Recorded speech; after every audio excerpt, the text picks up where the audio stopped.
Assalamualaikum warahmatullahi wabarakatuh. Selamat malam. Selamat berjumpa kembali di channel Semua Fundamental Saham.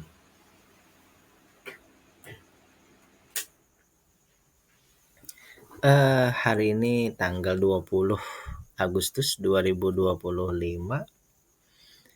Kita akan medley membahas beberapa emiten yang sudah melaporkan laporan keuangan mereka di triwulan 2 ya. Jadi nanti satu persatu sampai seberapa kita mampu bertahan ya untuk membahas ini. Seperti biasa bahwa analisa kita ini bukan perintah untuk melakukan aksi beli atau jual ya. Ini hanyalah bahan pertimbangan ataupun juga bahan pembelajaran tentang salah satu cara menganalisa ya. Ini salah satu ya, karena banyak cara menganalisa itu. Ini hanyalah salah satunya ya. Kita akan melihatnya nanti dari segi value-nya, dividennya, free cash flow, ketahanan, dan kepengandalian perusahaannya. Sehingga dari data yang kita dapatkan ini ya, kita nanti akan mengambil sebuah opini kita ya. Di akhir itu opini kita terhadap emiten yang kita bahas. Dan fokus kita di sini kepada kuantitatif, sekali lagi kuantitatif ya, bukan kualitatif. Jadi misal saya sampai pada simpulan, misalnya layak beli atau tidak, triwulan ini bisa masuk atau tidak. Nah, bagian titik akhirnya nanti silahkan juga untuk mengecek dari segi kualitatifnya, cek perusahaannya, cek kepengandaliannya, dalam artian manajemennya siapa, apakah ada masalah atau tidak. Itu adalah tugas kita selanjutnya ya. Ataupun Anda juga punya cara lain, berarti ini hanya sebagai konfirmatornya saja ya. Kemudian bagi Anda yang ingin berpartisipasi atau berdonasi, silahkan nanti dikirim ke nomor rekening yang tersedia atau tertera di layar nanti waktu pembahasan ya. Baik, ini yang pertama kita akan bahas BBCA ya. Bank Sentral Asia. Terakhir katanya ini sedang di beberapa hari terakhir ini ada wacana untuk di BUMN kan ya, istilahnya seperti itu. Tapi hanya wacana segelintir orang. Padahal kalau mau kita cek lebih jauh itu kan, kalau merunut dari urutannya dulu, dia kan dilikuidasi. Setelah dilikuidasi itu kan diusahakan kembali oleh perusahaan yang baru dari grup Jarumnya itu ya. Jadi istilahnya kalau memang tuh diambil alih misalnya ya, tapi dalam artian kalau misalnya dibeli mungkin sahamnya mungkin oke saja, tapi kalau misalnya diambil alih itu mungkin berbeda lagi ceritanya, seperti itu ya. Tapi kita tidak masuk ke ranah itu. Baik, sekarang kita lihat dulu yang pertama, bahwa pertama untuk segi kriteria awal kita, dia memenuhi kriteria kita. Untuk IPS-nya ini 220 ini selalu meningkat ya. Dari data yang kita lihat ini bahwa perusahaan ini growth ya. Artinya apa? Setiap tahun IPS-nya meningkat. Setiap tahun keuntungannya ini selalu meningkat ya. Sampai terakhir ini dari 2020 sampai 2025 ini selalu meningkat. Tidak ada terjadi penurunan ya. Seperti itu. Baik, yang pertama kita lihat dari segi nilai buku perusahaannya. Ini juga memang fluktuatif, sempat turun di triwulan 1 ya, sempat turun ya. Tapi triwulan 2 dia naik lagi. Untuk keuntungan ini meningkat terus ya. Selalu meningkat ya. Tapi untuk harga terjadi penurunan. Jadi keuntungan bersihnya meningkat tapi harganya turun. Ini berarti ya, kalau kita istilahkan ini termasuk bagus ya bagi yang kita mau menunggu di equilibriumnya. Mungkin ini bagus ya, harganya turun tapi keuntungannya makin meningkat, seperti itu. Tapi bagi trader itu mungkin tidak bagus ya. Seperti itu dulu yang pertama. Sekarang kita lihat dari segi rasio-rasio. Yang pertama keuntungannya 462 ya.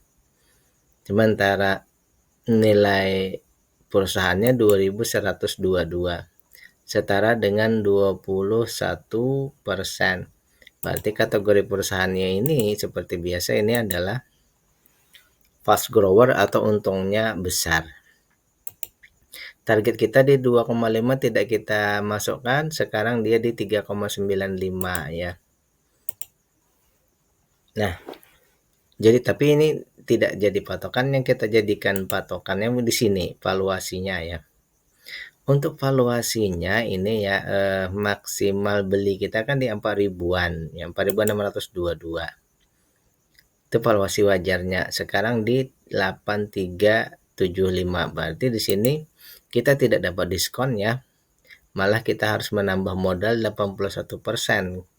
Ditambah dari harga awalnya kalau mau beli ini. Berarti dia sudah hampir 2 kali lipat ini ya. Jadi valuasinya mahal ya. Seperti itu. Jadi di sini hanya pernya 1,81. Jadi ya kalau beli sekarang seharusnya harganya 100.000 misal ya. Berarti kita belinya di 181.000. Sehingga yang terjadi adalah seperti ini. Untuk fast grower kita menghendaki minimal di harga ini ke bawah, berarti di sini valuasinya mahal. Berarti untuk perusahaan ini sebenarnya perusahaannya bagus, untungnya besar, tapi untuk valuasinya sudah kemahalan. Berarti untuk saat ini mungkin bisa kita katakan belum layak untuk invest. Bukan berarti perusahaannya jelek ya, belum layak karena harganya, valuasinya sedang kemahalan ya. Untuk ini untuk dividen ya, mereka membagikan DPR itu 67%, setara nanti 311. Kalau misalnya dibagikan sekarang ini kita dapatnya 311. Dari tahun lalu 300. Berarti nanti kemungkinan proyeksinya keuntungannya akan meningkat ya. Dari 300 menjadi 311 ya. Kalau kita jadikan dividen yield itu 3,72.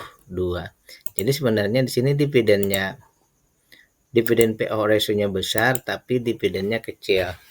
Jadi di sini penyokongnya pun karena mungkin tadi di sini valuasinya mahal, akhirnya dividen yield-nya menjadi kecil ya. Seperti itu. Walaupun pembagian DPR-nya sudah besar, tapi dividen yield-nya jadi kecil disebabkan dari awalnya di sini bahwa valuasinya mahal. Untuk free cash flow ini 16% aman ya.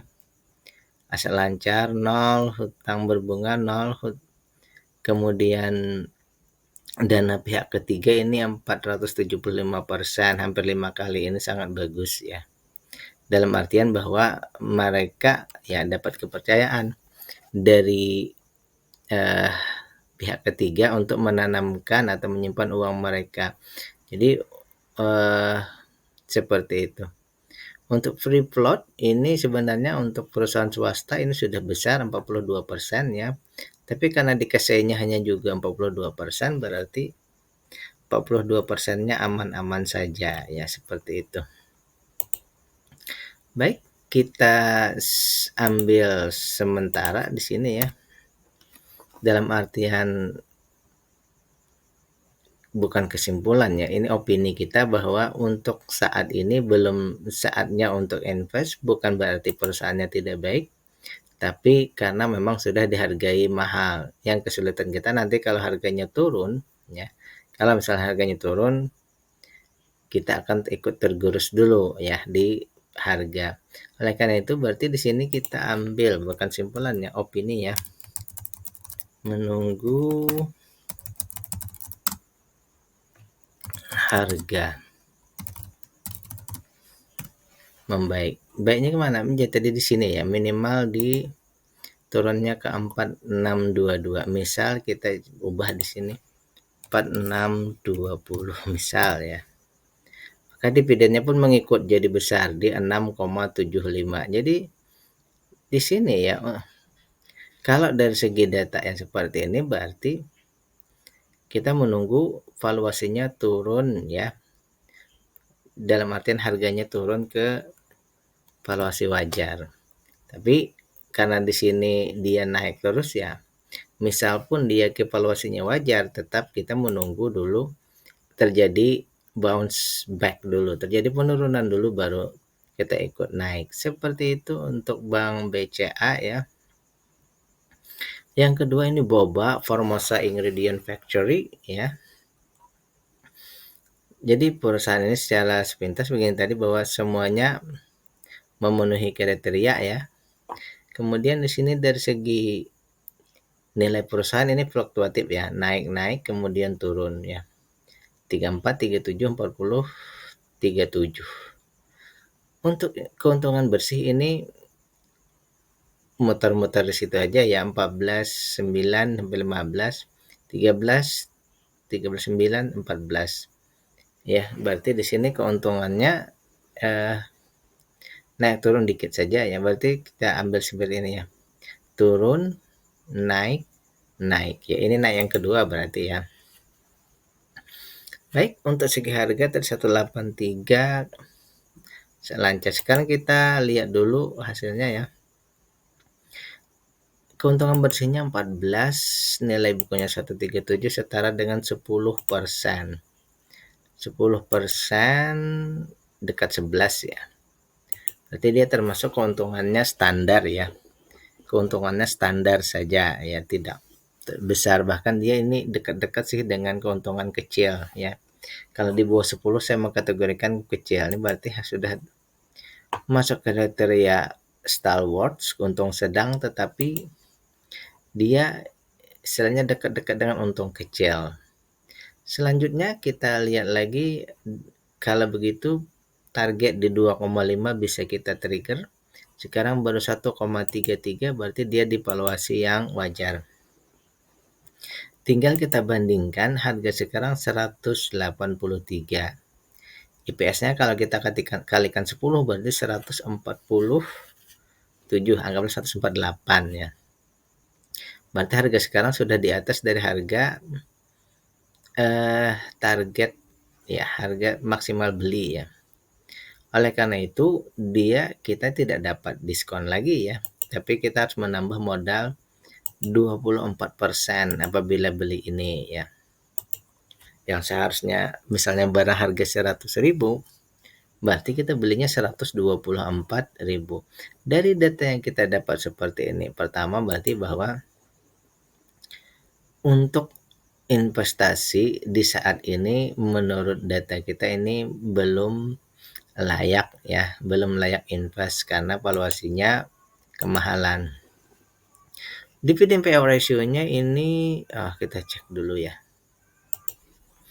Oke, ternyata di sini ya dividen payout ratio-nya ini 50,61% ya. Kita melihat penyokongnya ya 50,61%, berarti sudah oke. Jadi nanti kira-kiranya sekitar 7,4, berarti kalau misalnya pun nanti dibagikan dividen ya kurang lebih di 7 juga tetap ya. Kalau misalnya ditambah 0,4-nya mungkin bisa ada lebih bagus ya.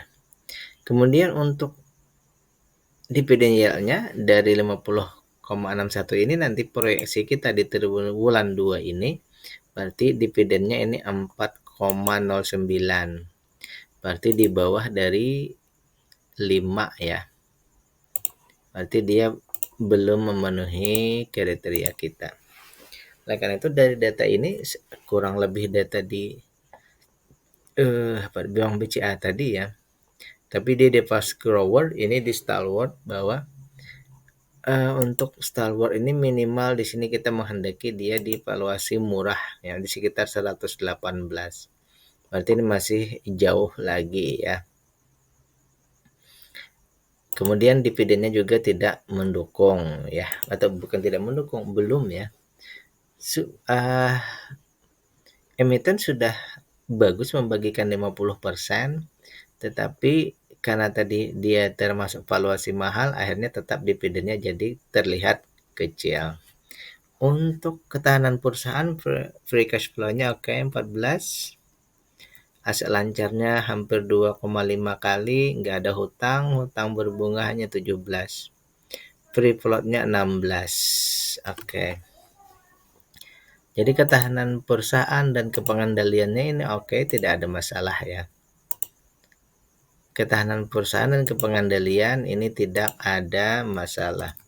Berarti hanya tadi yang jadi penekanan kita di sini adalah kembali di sini masalahnya adalah di valuasi atau harga tadi ya. Kan kita menghendaki di murah, berarti 117 misal. Kak, sorry, bukan situ ya.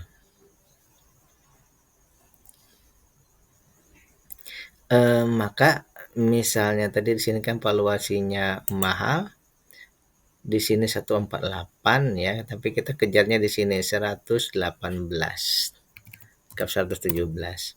Maka dia jadi murah dan dividennya pun nanti jadi besar di sekitar 6% ya. Jadi di sini berarti fokusnya kita menunggu iya, karena valuasi berarti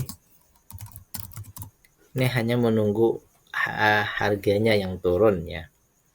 Kalau misalnya di sini tadi ini sebenarnya sudah yang kedua ya, ini penurunan, naik yang pertama. Sedangkan naik belinya mungkin di sini ya. Kalau memang memenuhi kriteria, tapi di sini kan dividennya belum memenuhi kriteria. Ini sudah 1478 yang kedua, tidak atau belum terlalu recommended juga. Jadi opini terakhir kita untuk perusahaan ini pertama ya belum saatnya invest di triwulan ini ya. Selanjutnya kita bahas yang ketiga, Bluebird ya. Semua data kembali ini memenuhi kriteria. Kemudian untuk keuntungan dia ini juga growth company ya, dia naik terus ya, untungnya naik terus 143, 181, 233, 262, untungnya terus naik ya. So this is growth company ya. Dari segi keuntungan sekarang ya, ini juga keuntungannya juga growth, keuntungannya juga naik terus ya, dari keuntungan kecil ya, slow grower, sekarang dia jadi stalwart di 11, dari 10 lalu 11. Nah karena itu di sini dia termasuk kategori untungnya sedang. Untuk target kita di PBB 2,5, di sini baru 0,84, berarti dia bisa kita kejarkan dengan sekitar 137% ya. Untuk valuasi kita dapat diskon sekitar 24% ya, sehingga dari data yang kita dapat di sini berarti ya bahwa perusahaan ini untuk triwulan ini layak untuk investasi dari segi valuasi dulu ya. Selanjutnya dari segi dividen, mereka membagikan dividen payout ratio-nya 51%. Kalau kita proyeksikan ke triwulan 2 ini ya, nanti proyeksinya ya, triwulan 2 ini akan nanti kita akan dapat 134, berarti proyeksinya akan terjadi peningkatan pembagian dividennya setara dengan 6,76. Ini triwulan ini ya, berarti penyokongnya ini memenuhi kriteria ya, 51% dan nanti dividen yield-nya 6,7. Kemudian kita cek dari segi ketahanan perusahaan, free cash flow-nya 17 ya. Current ratio-nya 129. Hutang berbunganya 51, hutang berbunganya 25. Hutang tak berbunganya 51 ya. Berarti ketahanan perusahaannya oke. Terakhir free float-nya 25% dan saham yang ada di bursa pun hanya 60%. Berarti di sini kita kategorikan seperti ini saja ya. Dari data-data yang kita dapat ini ya, kita ambil opini kita bahwa perusahaan ini layak untuk kita investasi. Tinggal kita cek apakah di triwulan ini layak juga untuk masuk ya. PS-nya naik, berarti saat ini dia sedang, anggap saja ini all time high ya, all time high naiknya. Jadi dari segi investasi ini layak invest, tapi apakah triwulan ini saatnya masuk? Kalau menurut saya pribadi ini sedang all time high-nya sedang high, jadi mungkin belum saatnya untuk masuk. Kita menunggu bounce back-nya dulu ya. Ini bukan bounce back ya, dia menunggu turunnya dulu baru nanti bounce back-nya, seperti itu ya. Oke, demikian pembahasan kita 3 emiten kali ini, yaitu BBCA, Boba, dan Bird ya. Sekali lagi ini bukan perintah untuk melakukan aksi beli atau jual. Ini adalah bahan pertimbangan tambahan. Dan jika Anda ingin berkontribusi tadi, silahkan berdonasi ke nomor rekening yang tersedia di sini. Bila taufiq wal hidayah.